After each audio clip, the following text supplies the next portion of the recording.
Left the people alone to the government of Lagos State, they have no option, they have no hope. And that is the reason why we are continuously trying to remind the world of the atrocities of the Lagos State government in Otodo-Gbame over a year ago.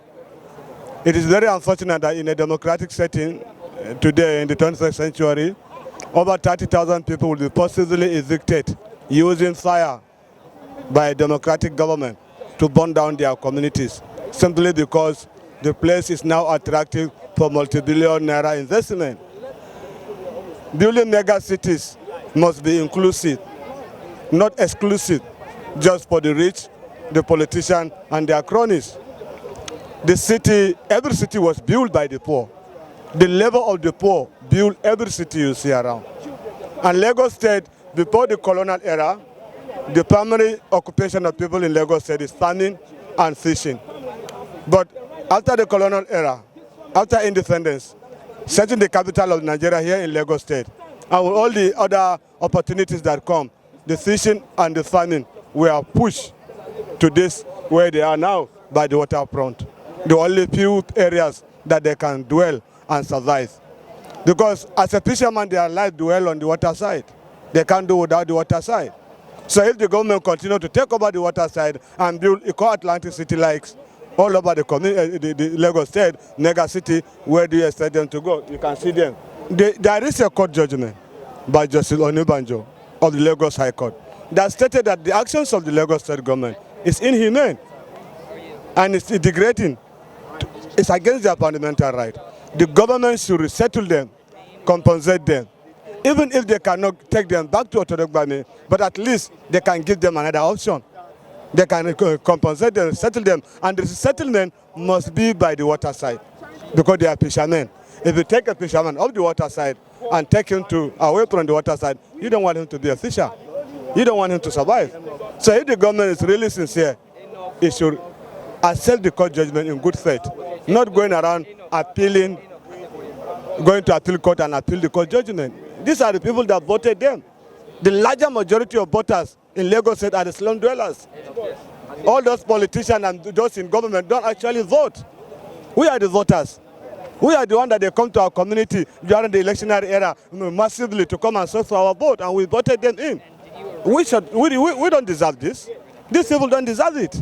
Our demand is for the Lagos State government, as it portrayed itself as a role model in Nigeria, to now respect the court order, resettle these people, talk to them, and provide an option for them. Because these people have children. Some have 4 children, some have 6 children. Now they are no longer going to school. If those children grow up without formal or informal education, what will they do to the larger society? Our right to shelter covers a lot of rights, not just the right to shelter.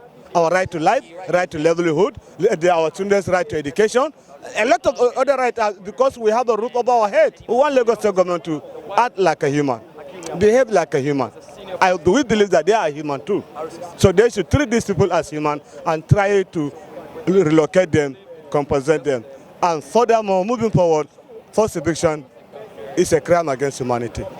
We are kind of celebrating the commemoration of the Otodo-Gbame eviction about 1.5 years ago. We are here to let the governor be aware that the Otodo-Gbame people, they still cry for justice, and we want justice to be tampered. The governor should compensate with them with a sum of 1 million to each. The Govt government have gone for appeal, But ever since then, we've not had anything, and it sounds like a way of delaying justice to the people of Otodo-Gbame. We want the state government to understand that Otodo-Gbame still stand, and the people are yearning and they are demanding for justice. What I have from the Lagos State that they want to develop everywhere. Well, we don't object to it, but we should be taking proper care of. What I think can be saved, well, the waterfront is the government, because we are the poor people, vulnerable people.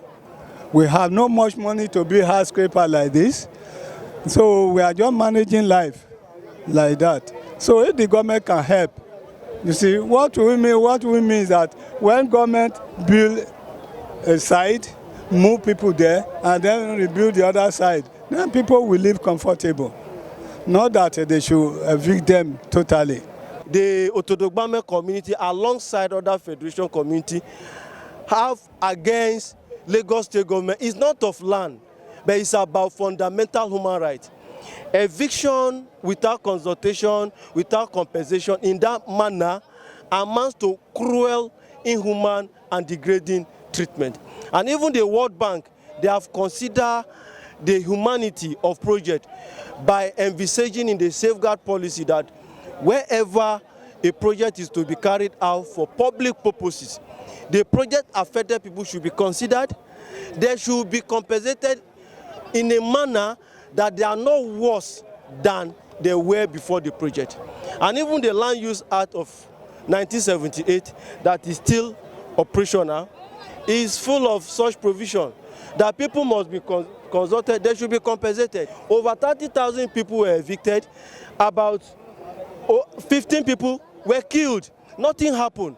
So this carnival is to bring back the memory into the public space that the issue of fundamental human rights, the right to life, the right to housing, the right to livelihood that have been destroyed is very urgent and imperative.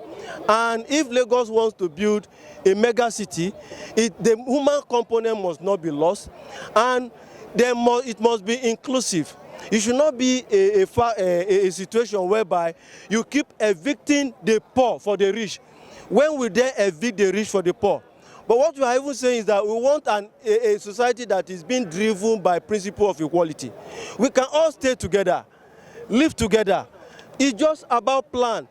Build for the rich, build for the poor, they can coexist. We need one another.